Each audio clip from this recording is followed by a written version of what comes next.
Varicose veins కి సరైన చికిత్స కోసం సంప్రదించండి ఎవిస్ హాస్పిటల్. అమ్మ నమస్తే. నమస్తే అమ్మా. అమ్మా, హ్మ్. వంటగది పూజ గది హ్మ్. కలిసి ఉండొచ్చా? మనం చాలా వరకు చూస్తూ ఉంటాం. అవును. వంటింట్లోనే దేవుణ్ణి పెట్టుకోవటానికి అవకాశం ఉంటుంది కొంతమందికి. అవును. అది మరి ఎట్లా? అంటేనమ్మా, విశాలమైనటువంటి ప్రాంగణం, విశాలమైన ఇల్లు ఉంటే దేవుడికి ఒక గది ప్రత్యేకంగా ఉండేది. ఉమ్, ఈ రోజుల్లో మధ్యతరగతి కుటుంబాలకేమో అవకాశం తక్కువ, అంత ఇల్లు. అవును. అసలు అవకాశం తక్కువే కాదు, దేవుడి కోసం ఒక ప్రత్యేకమైన గది కేటాయించాలా అనేటటువంటి కక్కుర్తి కూడా ఉంది. అన్నిటికీ ఉంటుంది కానీ దేవుడికి ఉండదు. అవును. సమయం కూడా అంతే, అన్ని పనులకి ఉంటుంది కానీ పూజకు పూజకి సమయం ఉండదు. ఉండదు. ఇది 24 గంటల్లో 10 నిమిషాలు పూజకి టైం లేదు అంటే ఏం చెప్పాలి? అట్లాగే 1500 అడుగుల ఇంట్లో పూజకి గది లేదు అంటే భావనే అంత ఆలోచన ఎట్లా ఉందన్నదే మనకు అంతే, అంతకన్నా ఇంకేం లేదు. అయితే వంటింట్లో దేవుళ్ళని పెట్టుకోవడం అనేటటువంటిది మధ్యతరగతి, దిగువ మధ్యతరగతి, ఇతర ఇంకా తక్కువ స్థాయికి చెందినటువంటి వాళ్ళు చేసే పని. కానీ దాంట్లో కొన్ని సమస్యలు ఉన్నాయి. అలా ఉండడానికి కూడా కారణం ఏమిటంటే, ఆడవాళ్లే వంటతో పాటు పూజ చేయడం కూడా ఆడవాళ్ళకి అప్పచెప్పిన పరిస్థితి మనకి. చాలా కుటుంబాల్లో పూజ అంటే అదేదో ఆడవాళ్ళ పనిలాగా ఉంటుంది. వంట ఎలాగో వీళ్ళు ఉద్యోగాలు చేసినా సరే, సద్యోగాలు చేసినా సరే, ఏం చేసినా సరే వంట పూజ కూడా వీళ్ళే చేయడం అనేటటువంటి ఒక దృక్పథం మనకి చాలా కుటుంబాల్లో కనపడుతుంది. అందువల్ల ఆడవాళ్ళకి వంటతో పాటుగా పూజ కూడా అయిపోతుంది కనుక వంటగదిలో పెట్టేసుకోవడం సుఖంగానే ఉంది. కానీ ఇక్కడ సమస్య ఉంది. ఏమిటి సమస్య అంటే, స్త్రీలు మాసిక ఇబ్బంది వచ్చినప్పుడు, నెలసరి అంటాం కదా, అది వచ్చినప్పుడు పూజ చేయరు కదా. అవును. పూజ చేయకపోవడమే కదా, పూజ గదిలోకి వెళ్ళడం అవి కూడా చేయకూడదు కదా. మరి వంట కూడా నిజానికి చేయకూడదు కానీ తప్పనిసరి చేసుకుంటున్నారు. దానికి ఏం చెప్పాలో నాకేం తెలియట్లేదు, అంతే ప్రస్తుత పరిస్థితులను బట్టి అది. అయితే అలాంటప్పుడు ఆ దేవుడి గది అక్కడే కనుక వంటగదిలోనే కనుక దేవుడి గది ఉంటే ఇబ్బందికరమైన పరిస్థితే కదా.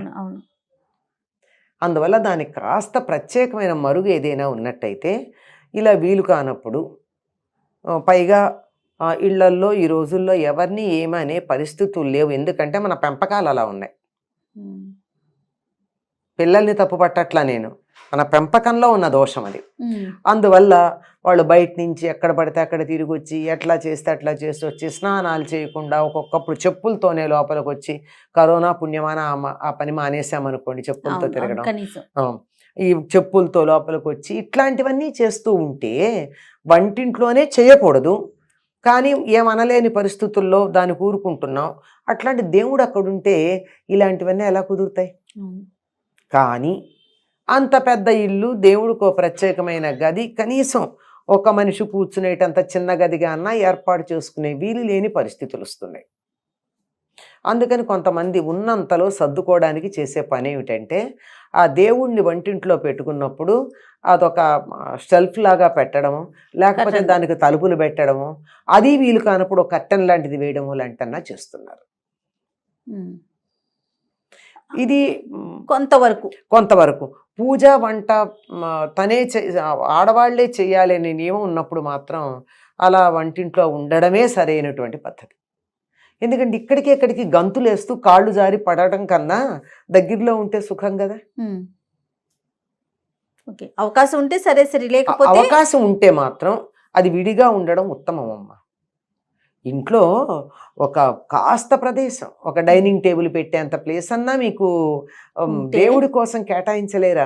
ఒకటో రెండో విగ్రహాలు ఫోటోలో పెట్టుకుని 2 మనుషులు కూర్చోవడానికి సరిపోయిన చోటు వరకు మీరు దేవుడికి కేటాయించి మిగిలినదే ఇల్లంతా వాడుకోవచ్చు కదా. అలా చేయగలిగితే వెల్ అండ్ గుడ్. లేని పరిస్థితుల్లో కనీసం దానికో తలుపన్నా పెట్టుకుంటే రెండో పక్షం. సరైందని నేను అంటలేదు, రెండో పక్షం లేదు మేము పాటించగలమండి, ఇటువంటి నియమం కనీసం దేవుడి దగ్గర ఈ మాత్రం పాటించగలమండి అని కనుక అన్నట్టయితే అభ్యంతరం ఏం లేదు. ఓకే, ఏం పాటించాలా అండి? ఈ ఈ సమస్య కూడా వస్తుంది. ఎందుకు పాటించక్కర్లేదండి? మీరు ఐసీయూలో పెడుతూ ఉంటే ఈ బట్టలతో వెళ్ళనిస్తారా మిమ్మల్ని? మీకు వేరే వాళ్ళు డిస్పోజబుల్ షూ ఇస్తారు, అవును తీసవతల బారేస్తాం, పైన ఏదో వేస్తారు, కోట్ వేస్తారు. ఈ బట్టలతో వెళ్ళట్లేదే, ఖచ్చితంగా మార్చుకుంటున్నాం కదా. మార్చుకుని పెడుతున్నామా లేదా? లేదా చంటి పిల్లల్ని విదేశాల నుంచి వచ్చిన వాళ్ళు పిల్లల్ని ఎత్తుకోవడానికి మనకి ఇవ్వాలంటే ముందు శానిటైజ్ చేసుకోండి, అప్పుడు పిల్లల్ని ఇస్తామంటున్నారా లేదా? అవును అట్లాంటిది అంతకన్నా సెన్సిటివ్గా ఉండి అక్కడి నుంచి బోల్డ్ వైబ్రేషన్స్ అందరికీ ప్రసారం చేసేటంత సున్నితం కలిగినటువంటి దేవుడి దగ్గరికి వెళ్ళేటప్పుడు ఆ మాత్రం శుచి పాటించాలా అక్కర్లేదా? ఖచ్చితంగా పాటించాలి. కనుక అవి మనకి ఉన్నటువంటి పద్ధతి అని చెప్తున్నారు. ఆ, తప్పేం లేదు, కానీ ఈ మాత్రం కాస్త సర్దుబాట్లు చేసుకుంటే మరీ మంచిది. మరీ అసలు మంచిది. Okay. చేసుకుని తీరాలి, ఆ, లేకపోతే ఇబ్బందికరమే. మనం చేసేదంతా నిప్పుల్లో సాంబ్రాణి బదులు మిరపకాయలు వేసినట్టు అవుతుంది. ఓ అంత సింపుల్. ఖచ్చితంగా మార్చుకుంటున్నాం కదా. మార్చుకుని పెడుతున్నామా లేదా? లేదా చంటి పిల్లల్ని విదేశాల నుంచి వచ్చిన వాళ్ళు పిల్లల్ని ఎత్తుకోవడానికి మనకి ఇవ్వాలంటే ముందు శానిటైజ్ చేసుకోండి, అప్పుడు పిల్లల్ని ఇస్తామంటున్నారా లేదా? అవును అట్లాంటిది అంతకన్నా సెన్సిటివ్గా ఉండి అక్కడి నుంచి బోల్డ్ వైబ్రేషన్స్ అందరికీ ప్రసారం చేసేటంత సున్నితం కలిగినటువంటి దేవుడి దగ్గరికి వెళ్ళేటప్పుడు ఆ మాత్రం శుచి పాటించాలా అక్కర్లేదా? ఖచ్చితంగా పాటించాలి. కనుక అవి మనకి ఉన్నటువంటి పద్ధతి అని చెప్తున్నారు.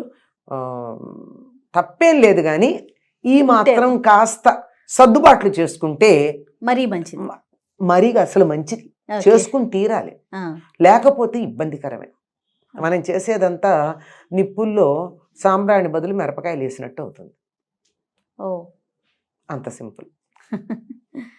రైట్ అమ్మా. నమస్తే. వస్తే